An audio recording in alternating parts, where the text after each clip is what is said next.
El amanecer en las calles de la Colombia de mediados del siglo XX no olía a café tostado, o al menos, ese no era el único aroma que dominaba la alborada.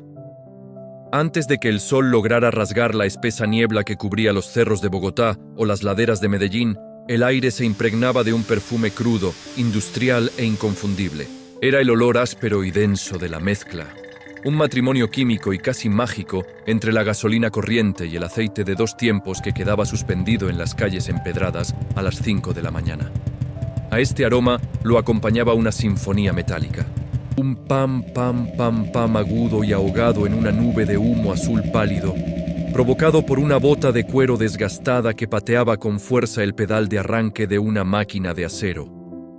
Para las élites que dormían en sus casonas, aquel estruendo mañanero que rompía el silencio del vecindario era, sin duda, una molestia plebeya. Sin embargo, para miles de familias trabajadoras, ese sonido ruidoso y constante era la banda sonora de su propia supervivencia y la primera melodía de su independencia financiera.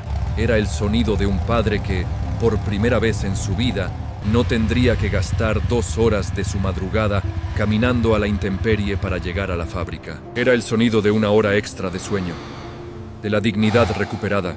Aquí yace una de las paradojas financieras más fascinantes de la historia moderna de nuestra región. Si cruzamos el océano hacia la Europa de la posguerra, la motoneta nació como un símbolo de renacimiento estético, una postal romántica de la dolce vita italiana, donde jóvenes impecablemente vestidos paseaban por las plazas de Roma. Pero cuando esas mismas máquinas cruzaron el Atlántico y sus llantas tocaron el suelo rugoso de Colombia, sufrieron una transmutación. Dejaron de ser un simple capricho de diseño europeo para convertirse en la herramienta de movilidad social más agresiva, accesible y efectiva que había conocido el país hasta la fecha. En términos de finanzas puras y duras, un trabajador promedio en aquella época era un rehén de la geografía. Su mayor y único activo real, su tiempo, era devorado implacablemente por distancias insalvables y un transporte público naciente, ineficiente y caótico. Para un hombre con un sueldo normal, comprar un automóvil de 4 ruedas era una fantasía matemática inalcanzable. Pero comprar una de estas máquinas de 2 ruedas no era un gasto en lujo, era una inversión de capital, un CAPEX en la economía doméstica que ofrecía un retorno de inversión inmediato y palpable. La motocicleta era, en esencia, una máquina de imprimir tiempo. Al acortar los trayectos, el trabajador podía llegar menos agotado, aceptar encargos más lejanos o, simplemente, estar presente en la mesa con sus hijos antes de que anocheciera. Y el tiempo, en manos de una clase trabajadora dispuesta a sudar la gota gorda, siempre se traduce en riqueza. Pero, ¿cómo llegó este milagro de metal, aceite y engranajes a dominar las calles empinadas de nuestra geografía? No fue producto de un subsidio gubernamental. No fue el plan maestro de una fría corporación extranjera leyendo estadísticas de mercado. Todo comenzó con la visión, casi obsesiva y profundamente humana, de un hombre que sabía leer el balance general de la vida diaria mejor que cualquier banquero de Wall Street. Un antioqueño llamado Paul Vázquez. Para entender la génesis de este imperio, debemos viajar en el tiempo hasta el año 1941, al corazón de Medellín. Paul Vázquez no encajaba en el arquetipo clásico del magnate intocable, ataviado con trajes de seda importada y recluido en una oficina en lo alto de un rascacielos. Él era un hombre con los pies firmemente anclados en el asfalto caliente y el polvo de las calles paisas. En sus inicios, la ambición de Vázquez parecía modesta.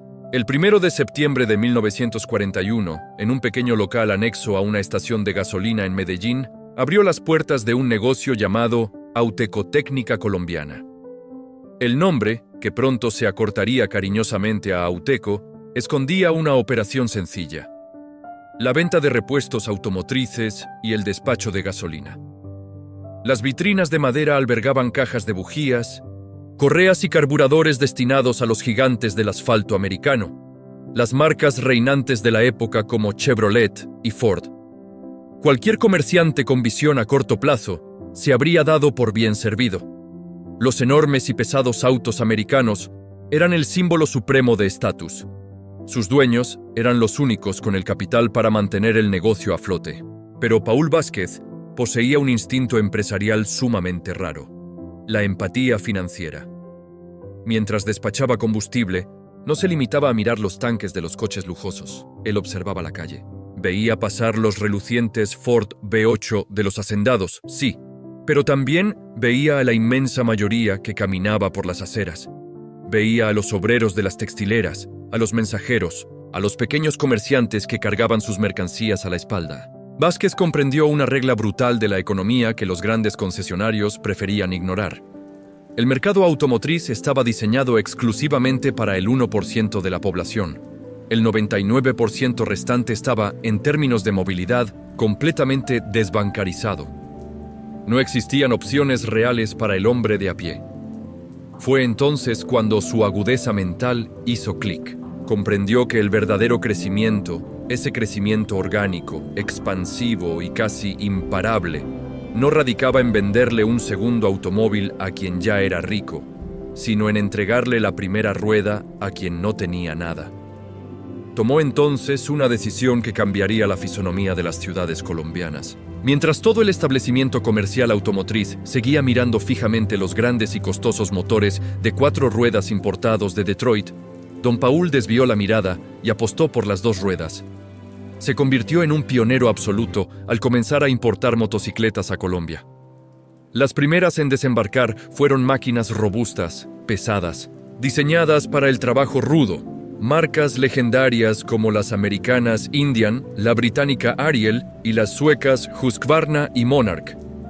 Vázquez no intentó vender estas motos apelando a la vanidad o a la velocidad. Su estrategia de ventas era pura inteligencia financiera aplicada a la calle. Vendía soluciones a problemas cotidianos. Entendía que, al entregarle las llaves de una motocicleta a un trabajador colombiano promedio, le estaba otorgando su primera línea de crédito real hacia la libertad económica. Le estaba entregando un vehículo que multiplicaba su fuerza de trabajo. Paul Vázquez no estaba simplemente importando chatarra ensamblada. Estaba importando apalancamiento financiero para los estratos más bajos de la sociedad, dándoles la oportunidad de construir patrimonio desde cero, montados sobre 2 ruedas. Ese instinto inicial sentó las bases, pero el verdadero punto de inflexión, el momento histórico en el que Auteco dejó de ser un simple negocio de importación para mutar en una institución cultural arraigada en el alma de los colombianos, llegó más de una década después, en 1954. Ese año, Paul Vázquez logró lo que en la industria parecía un milagro diplomático. Obtuvo la representación y los derechos para ensamblar en territorio colombiano la joya de la corona del diseño europeo, la motoneta italiana Lambretta. La llegada de la Lambretta no fue un simple lanzamiento de producto, fue una detonación en el mercado. De repente, la motocicleta pasó de ser una máquina pesada, tosca y exclusiva para el trabajo más pesado, a convertirse en un objeto de deseo universal, elegante, limpio y, sobre todo, financieramente accesible a través de sistemas de pago a plazos. Y con la masificación de esta pequeña maravilla italiana, nació algo mucho más poderoso que las ventas. Nació el ritual. Adquirir una Lambretta de Auteco transformó de golpe las costumbres dominicales de cientos de miles de hogares colombianos. El domingo por la mañana dejó de ser un tiempo exclusivo para asistir a la iglesia y descansar. Se convirtió en el día sagrado del cuidado de la máquina. La escena se repetía en todos los barrios de clase media y obrera del país. Un hombre, en camiseta de tirantes, sacaba su motoneta a la acera frente a su casa. Con una cubeta de agua jabonosa, una esponja y un paño suave, iniciaba un proceso de lavado y pulido que rayaba en la devoción religiosa. Los niños de la casa ayudaban a secar los rines, mientras los vecinos que pasaban por la calle se detenían a admirar el brillo del cromo. Esta escena no era simple vanidad. Lavar la Lambretta a la vista de todos era una declaración pública de éxito financiero. Se había convertido en el símbolo de estatus barrial por excelencia, la prueba tangible, de acero y pintura esmaltada, de que el esfuerzo incansable, el ahorro disciplinado y el trabajo honesto del padre de familia estaban dando frutos reales. La empresa había dejado de vender un simple medio de transporte. Ahora vendía progreso empaquetado y listo para rodar. El fervor y la pasión fueron tan desbordantes que la sociedad misma comenzó a organizarse alrededor de la marca. De forma espontánea surgió el Club Auteco Lambretta, el primer club formal de motociclistas en la historia del país. Las calles se llenaron de caravanas de decenas, a veces cientos, de motonetas recorriendo las nacientes carreteras intermunicipales. Familias enteras, parejas de novios, grupos de amigos unidos por el zumbido particular del motor de la lambreta, salían a explorar un país que antes les resultaba inalcanzable. Auteco había logrado conquistar el anhelo más profundo del consumidor, arraigándose en su identidad. Décadas antes de que los gurús del marketing acuñaran términos sofisticados sobre la lealtad de marca, Paul Vázquez ya era dueño del corazón y de las aspiraciones de un país entero. Desde una perspectiva puramente económica, firmar el compromiso para comprar la primera lambreta era, para muchas familias, la decisión financiera más importante y arriesgada que tomaban en su vida después de la compra de la casa propia. Era considerada una deuda sagrada.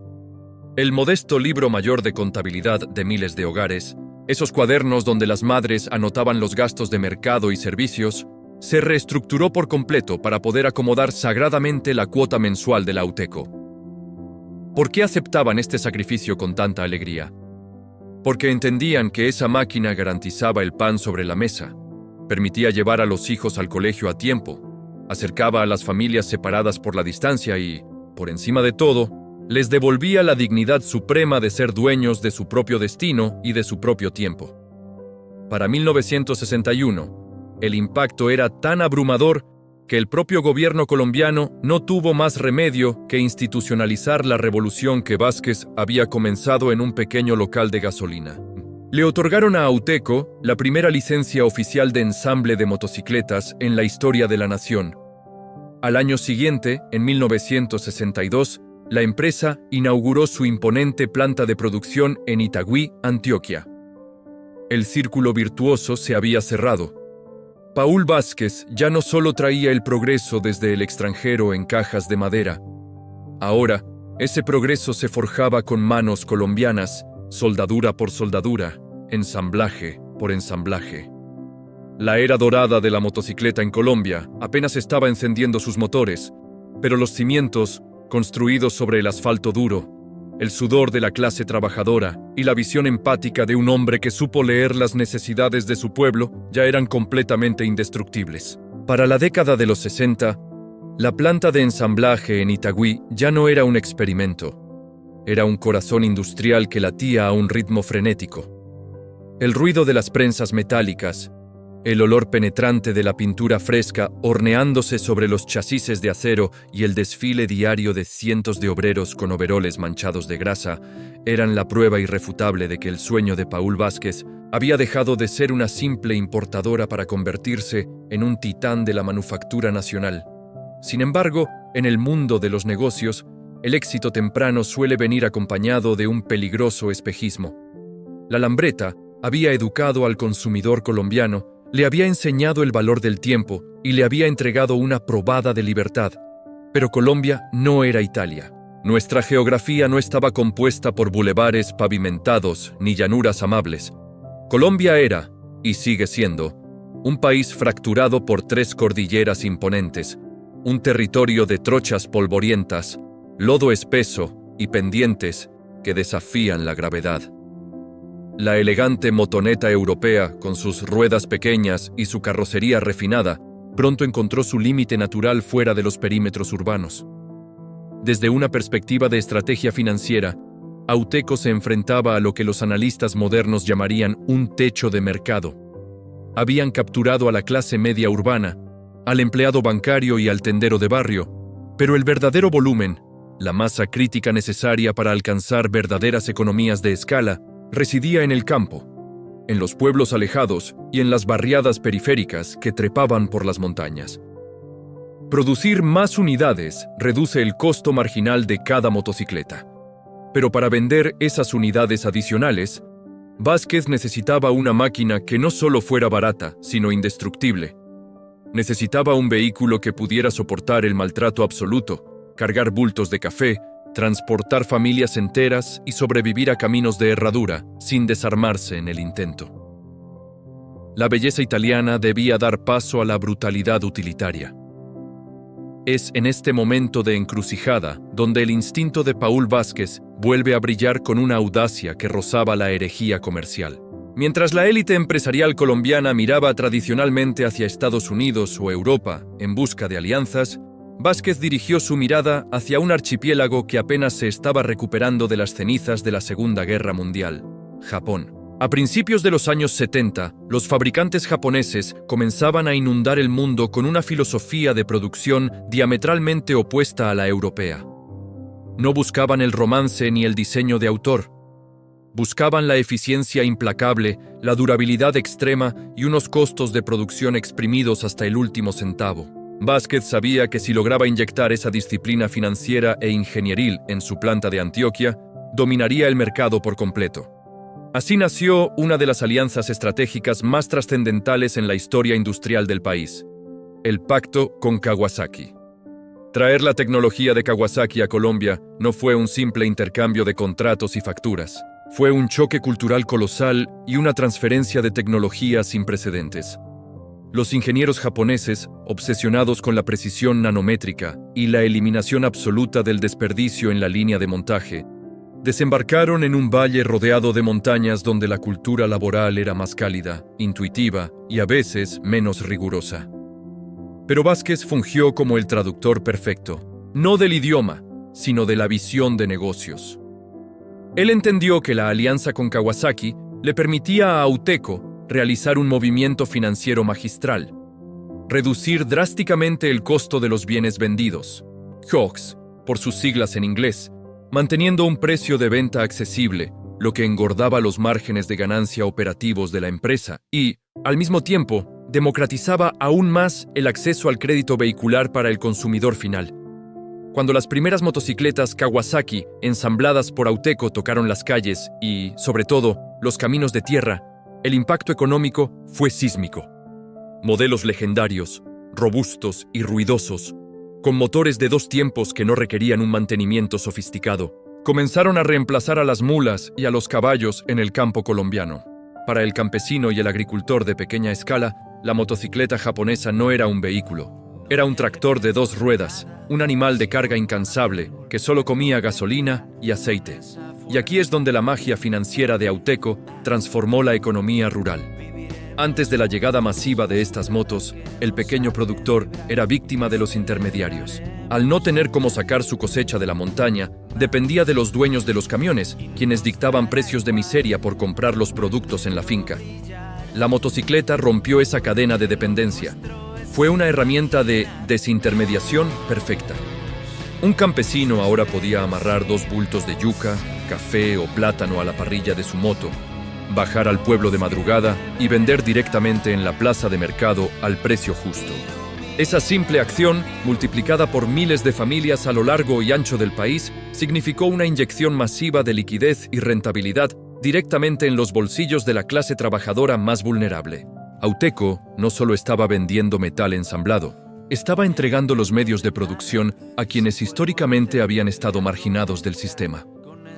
El zumbido estridente del motor Kawasaki, subiendo por una trocha empinada, era el sonido del capital cambiando de manos, fluyendo desde los grandes acaparadores hacia el trabajador honesto. Sin embargo, el camino hacia la cima nunca es una línea recta ascendente, especialmente en una economía tan volátil y castigada como la latinoamericana. Las décadas de los 70 y 80 trajeron consigo nubarrones oscuros. La inflación comenzó a galopar, devorando el poder adquisitivo de los salarios con una voracidad aterradora. Las crisis petroleras globales encarecieron los insumos y las importaciones de partes se volvieron un dolor de cabeza logístico y cambiario.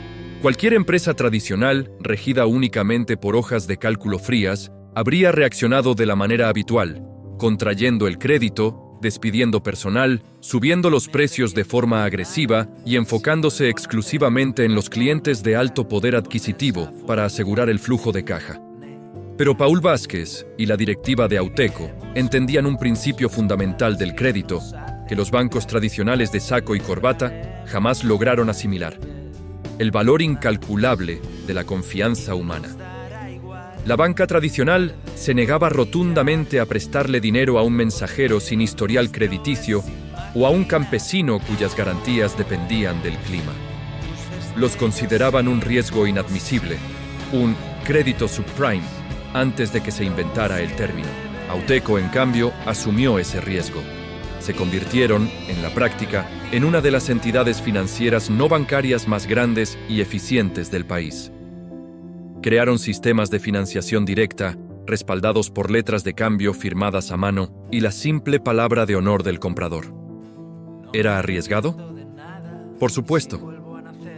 Pero Vázquez conocía la psicología de su cliente. Sabía que para un trabajador, perder su moto por falta de pago significaba perder su sustento, su herramienta de trabajo y el respeto de su familia.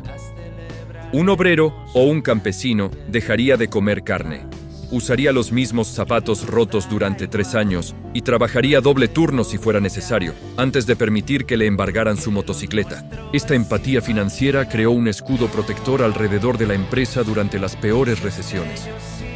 Mientras otras industrias colapsaban por la falta de demanda, Auteco mantenía sus líneas de ensamblaje en movimiento porque sus clientes, leales hasta la médula, priorizaban el pago de su cuota por encima de casi cualquier otro gasto. La lealtad no se compra con campañas publicitarias millonarias. Se forja cuando una empresa está dispuesta a apostar su propio capital por el futuro de un hombre que solo tiene sus manos y sus ganas de salir adelante. Esa fue la verdadera genialidad que cimentó el imperio en medio de la tormenta económica. Cuando el calendario marcó el inicio de la década de los 90, las reglas del juego que habían sostenido a la industria nacional durante medio siglo volaron por los aires.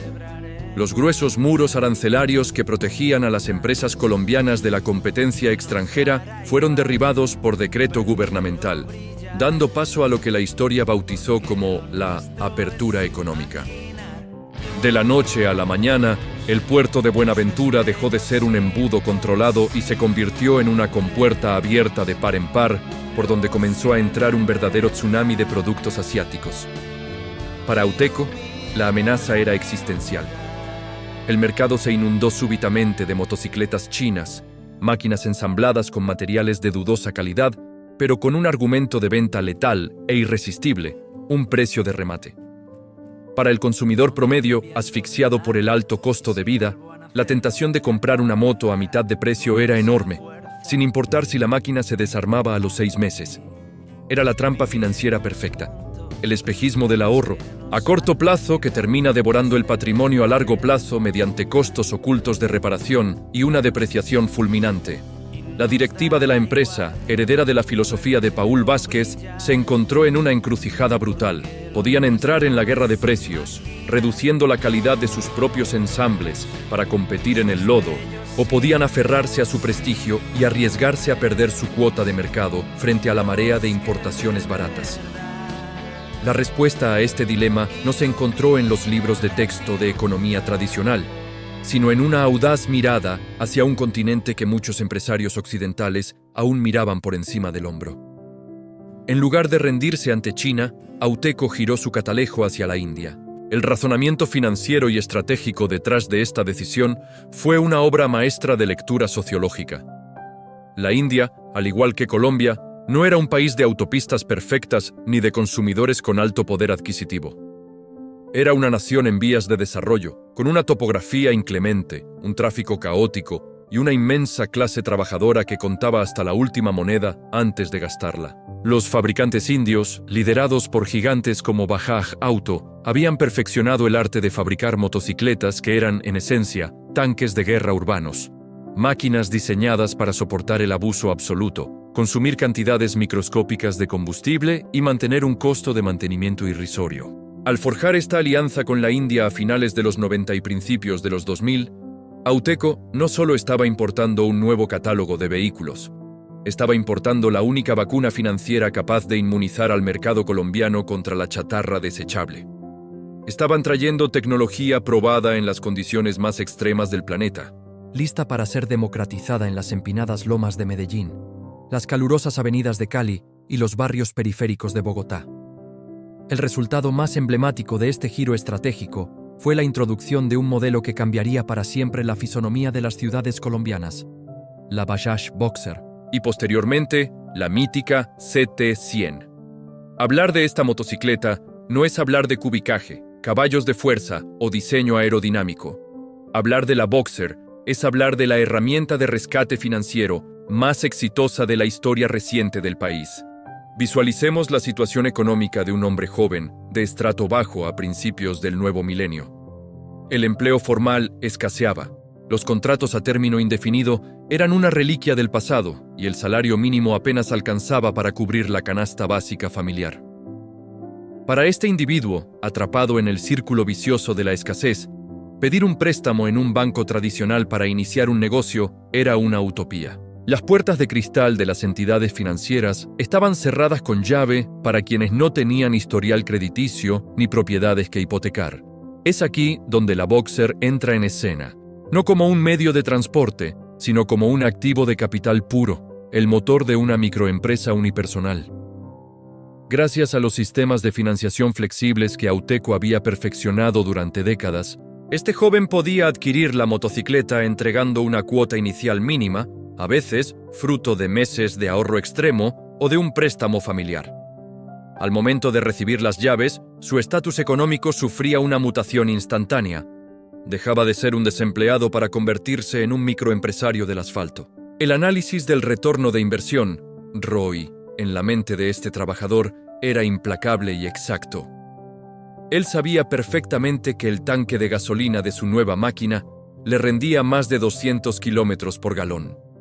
Sabía que los repuestos costaban centavos y que la mecánica era tan sencilla que podía repararla él mismo en el andén de su casa. Su hoja de cálculo mental, impulsada por la necesidad de alimentar a sus hijos, calculaba cuántos domicilios, cuántas carreras o cuántos paquetes debía entregar al día para cubrir el costo de la gasolina, separar la cuota mensual de la moto y, finalmente, generar la utilidad neta que llevaría a la mesa. La Boxer se convirtió en el pico y pala de la era moderna. Era el antídoto contra la desesperanza. Mientras los economistas debatían en los canales de televisión sobre las tasas de desempleo y las crisis macroeconómicas, cientos de miles de colombianos estaban resolviendo su propia crisis financiera de manera empírica y directa, montados sobre un sillín de cuero sintético y aferrados a un manubrio bajo la lluvia. Esta masificación radical de la motocicleta utilitaria gestó un fenómeno social que transformó el ecosistema urbano. La explosión del trabajo independiente sobre dos ruedas, mucho antes de que las aplicaciones de economía colaborativa, la gig economy, se pusieran de moda en el primer mundo. Las calles de las ciudades dejaron de ser simples vías de tránsito para convertirse en inmensas fábricas a cielo abierto. Las esquinas de los barrios populares se transformaron en paraderos improvisados donde nacía el mototaxismo, una respuesta orgánica y de supervivencia ante la incapacidad del Estado para proveer transporte público eficiente en la periferia. Hombres y mujeres, armados con dos cascos y un chaleco reflectivo, encontraron en la motocicleta de Auteco el escudo definitivo contra la pobreza extrema. Detrás del ruido de los exhaustos y del aparente caos del tráfico, late una red económica de proporciones épicas. Es el flujo constante del microcapitalismo en su estado más puro. Cada acelerón representa un cuaderno escolar pagado. Cada frenada bajo un aguacero torrencial es el recibo de la luz cancelado a tiempo. Cada kilómetro recorrido es una batalla ganada contra la exclusión financiera. Auteco, con su alianza india, logró algo que iba mucho más allá de las ventas corporativas. Consolidaron un modelo de negocio que se alimentaba directamente del instinto de superación del colombiano. Ya no se trataba de vender el ritual de lavado que caracterizó a la elegante Lambretta de los años 50. Se trataba de proveer el blindaje necesario para salir a la guerra diaria de la supervivencia económica. El cliente de Auteco en el siglo XXI no buscaba estatus ni romance. Buscaba una herramienta irrompible que no lo dejara botado a mitad de camino, porque en la economía del día a día, un motor varado significa una cena vacía. Esta profunda empatía por la realidad financiera del consumidor final es lo que permitió a la compañía sobrevivir al embate de la globalización. Mientras otras marcas intentaban vender ilusiones inalcanzables a crédito, Auteco se dedicó a financiar la realidad. Entendieron que el verdadero mercado masivo no estaba en los barrios lujosos, sino en la inmensa y trabajadora base de la pirámide social, ese sector que, armado con la herramienta correcta y una férrea voluntad, es capaz de dinamizar la economía de un país entero. La semilla plantada por Paul Vázquez en aquella pequeña gasolinera de 1941 había mutado adaptándose a los tiempos, pero su ADN seguía intacto. El progreso real solo se alcanza cuando se pone el motor del desarrollo al alcance de las manos de quienes más lo necesitan. A medida que el nuevo milenio avanzaba y las ciudades colombianas se transformaban en metrópolis frenéticas, el papel de la motocicleta evolucionó una vez más. Ya no era solo la herramienta del campesino, ni la respuesta desesperada ante el desempleo. Se convirtió en algo mucho más profundo, algo que los analistas de Wall Street rara vez capturan en sus frías proyecciones. La motocicleta se erigió como la principal escuela de educación financiera para la clase trabajadora del país. Para entender este fenómeno, hay que despojarse de los prejuicios y observar la economía desde la calle. Cuando un individuo con un sueldo normal, aquel que cuenta los billetes al final de la quincena para decidir qué facturas pagar, decide adquirir una motocicleta, está asumiendo su primera gran lección de apalancamiento financiero. No lo hace leyendo complicados tratados de economía. Lo hace empíricamente, sintiendo el peso de la responsabilidad en cada giro del acelerador. El vehículo de 2 ruedas obliga a su propietario a desarrollar una disciplina de hierro. Por primera vez, el trabajador debe proyectar un flujo de caja. Debe apartar religiosamente el dinero para la cuota mensual, calcular la depreciación de las llantas, prever el cambio de aceite y el costo del seguro obligatorio. Esta máquina de acero y plástico se convierte en un implacable maestro de contabilidad. Enseña, a base de ensayo y error, la diferencia vital entre un pasivo que drena el bolsillo y un activo productivo que genera retornos. Pensemos en el salto cuántico que representa pasar de la asfixiante deuda a la ansiada libertad financiera, todo orquestado con el presupuesto ajustado de un sueldo básico. El trabajador que antes gastaba un porcentaje altísimo de sus ingresos y de su tiempo en 3 transbordos de autobús, ahora invierte ese mismo capital en su propio patrimonio. El tiempo ahorrado se convierte en la moneda más valiosa. Horas que ahora puede destinar a capacitarse, a iniciar un emprendimiento secundario en las noches, o simplemente a descansar y recuperar la salud mental que la pobreza roba sistemáticamente. Cada historia de un trabajador que logra pagar su máquina, que la cuida y la utiliza para multiplicar sus ingresos, es en sí misma una lección abierta. Son páginas de vida, verdaderos libros que enriquecen nuestra comprensión de lo que significa forjar riqueza desde abajo, demostrando que la inteligencia financiera no es un privilegio de las élites, sino una habilidad de supervivencia que germina en el asfalto. Sin embargo, el éxito sostenido es el enemigo más sigiloso de la innovación. En el implacable mundo de los negocios, aferrarse a un modelo exitoso por demasiado tiempo conduce inevitablemente a la obsolescencia. El mercado libre, al igual que los algoritmos modernos, penaliza el conformismo y castiga el contenido repetitivo. Desmonetiza, en términos prácticos, a aquellas corporaciones que pierden su voz auténtica y su capacidad de asombrar al consumidor. Auteco, con décadas de dominio absoluto a sus espaldas, se enfrentó a este abismo a medida que el siglo XXI exigía nuevas reglas. Las presiones medioambientales comenzaron a asfixiar a los viejos y ruidosos motores de 2 tiempos. La contaminación del aire en ciudades como Medellín y Bogotá encendió las alarmas regulatorias y el consumidor, cada vez más informado y exigente, empezó a demandar tecnología más limpia, mayor seguridad y diseños más sofisticados. Auteco comprendió que no podía quedarse viviendo de las glorias pasadas, repitiendo la misma fórmula que la había llevado al éxito en los años 70 o 90. Debía demostrar su autenticidad reinventándose por completo, apelando nuevamente a su capacidad para leer el futuro antes de que éste se estrellara contra su puerta. La respuesta de la empresa fue una reestructuración colosal. En un movimiento audaz, el gigante se dividió para conquistar la complejidad del nuevo mercado, dando origen a entidades especializadas como Auteco SaaS y Auteco Mobility. Esta metamorfosis corporativa no fue un simple cambio de papelería, fue una declaración de intenciones.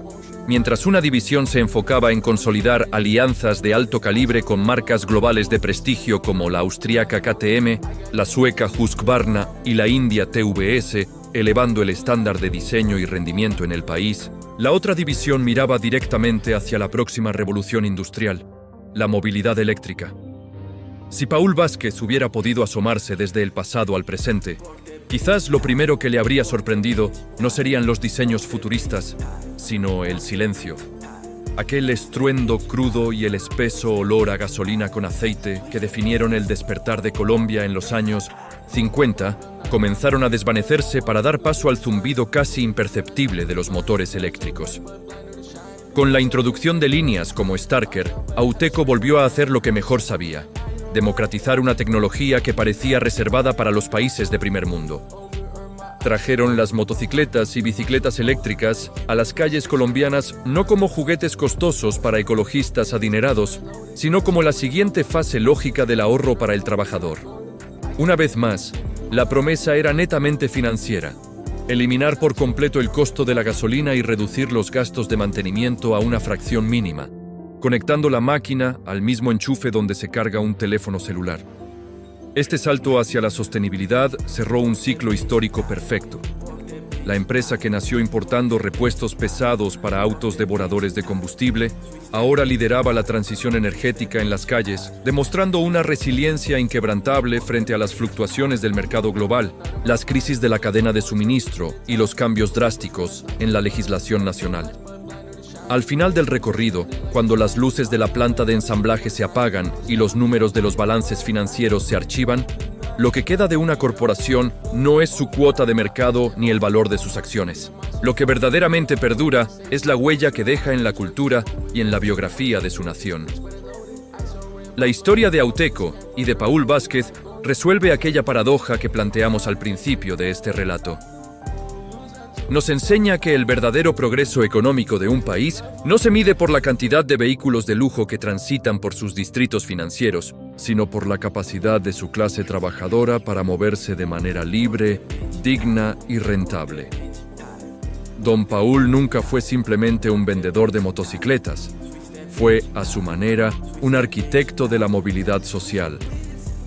Un hombre con la empatía suficiente para entender que detrás del mostrador de un taller de mecánica, detrás de unas manos manchadas de grasa y de unos zapatos desgastados, había un anhelo ardiente de progreso que solo necesitaba una herramienta para detonar.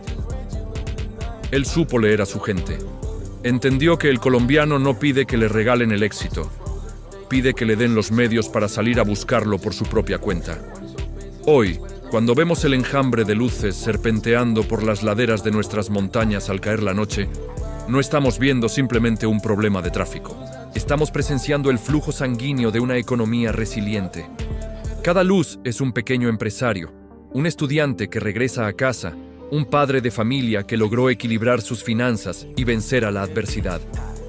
El estruendo de la vieja Lambreta se habrá extinguido, engullido por el inexorable paso del tiempo y la tecnología. Pero el motor original, el motor de la libertad económica que Paul Vázquez encendió en 1941 en aquel pequeño rincón de Medellín, sigue rodando de manera incansable. Sigue impulsando los sueños de una nación entera, recordándonos que las mejores historias de negocios nunca se tratan sobre el metal o los engranajes. Se tratan invariablemente sobre el indomable espíritu humano y su infinita capacidad para avanzar hacia un mañana mejor.